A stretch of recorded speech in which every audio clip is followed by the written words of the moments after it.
Que s'est-il passé de beau dans le monde du football cette semaine? Nous allons parler des actualités de cette semaine.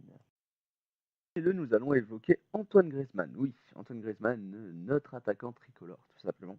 Donc voilà, en fait, il y a eu une mauvaise publicité sur lui qui s'est passée un petit peu hier, enfin hier pour moi, vu que voilà, nous sommes le 22.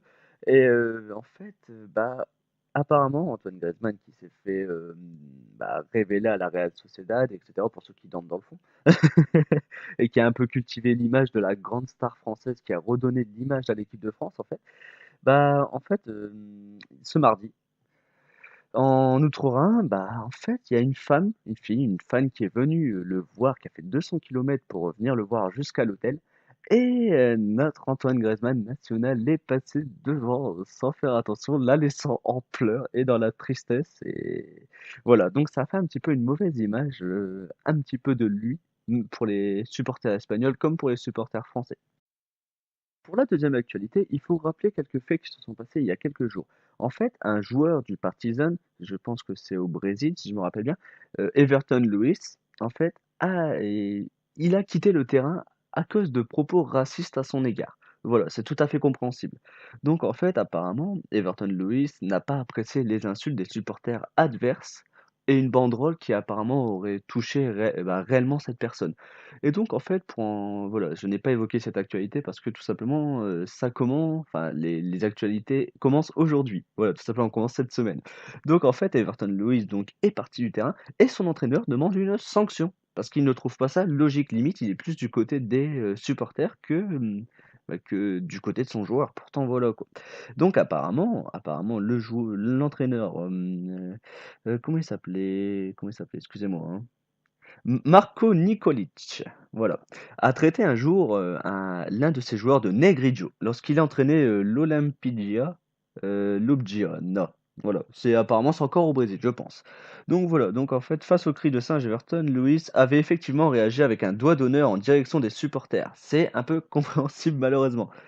Voilà quoi. Et tous les protagonistes de l'accident doivent être sanctionnés, a déclaré Marco Nikolic. Ce genre de choses arrive dans le football et maintenant les autorités doivent sanctionner ceux qui sont impliqués.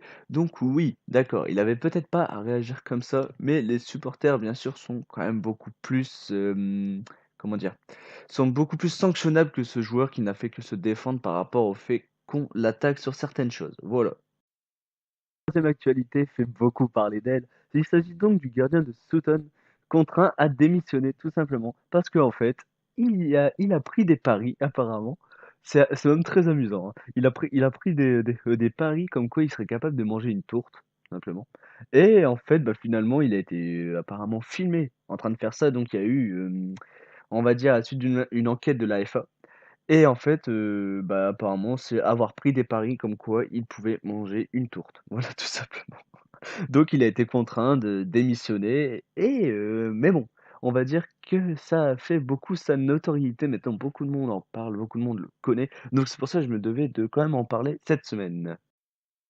Quatrième actualité, nous allons parler de la Ligue 1, donc surtout de Mario Balotelli, qui s'est fait expulser contre Lorient à la 26e journée du championnat de Ligue 1. Donc en fait, Mario Balotelli qui joue à Nice, je précise, qui joue à Nice, et qui n'a même pas été vendu, je crois qu'il est juste arrivé car il était en fin de contrat. À l'origine, il devait rejoindre Monaco, il y avait eu des pourparlers qu'il allait rejoindre Monaco, mais finalement c'est Nice. Bon, il a été dans l'équipe du derby, quoi. Dans tous les cas, voilà,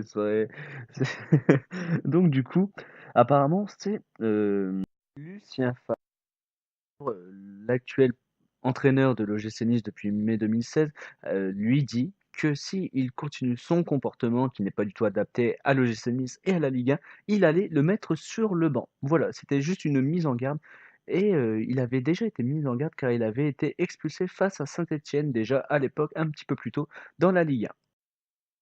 Alors maintenant, nous allons évoquer la dernière actu de la semaine. Apparemment, ce serait des matchs truqués en Coupe de France. Oui, en Coupe de France, selon selon Mediapart, un journal, il y aurait eu une affaire de match truqué entre le club de Viry-Châtillon qui joue en CFA et le club de Poiré-sur-Vie qui joue en DH. Apparemment, ils les accusent d'une tricherie collective au sein de laquelle les joueurs de Viry-Châtillon auraient parié sur leur défaite lors de leur élimination en 32e de finale. Donc apparemment, les joueurs ont parié contre eux, tout simplement. Donc ça serait apparemment des fraudes de paris, tout simplement. Donc mis en cause, le club de CFA, via son entraîneur Walid Aïchour, a tenu à mettre les choses au clair. Alors donc je cite: «Pour moi, c'est impossible. Il n'y avait d'ailleurs que 2 joueurs dans le 11 de départ à qui il arrive de parier au jeu.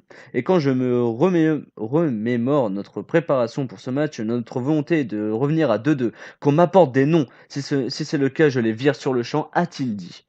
Donc voilà, ça, ce n'est que apparemment, pour l'instant, ce n'est pas encore vraiment, réellement prouvé, mais on en a parlé comme quoi ça aurait été réellement une possibilité. Donc si un jour des actualités là-dessus, ne vous en faites pas, je vais en parler dans les prochaines semaines. C'est tout pour cette semaine. Merci d'avoir regardé cet épisode de Foot 2.0. On se retrouve la semaine prochaine.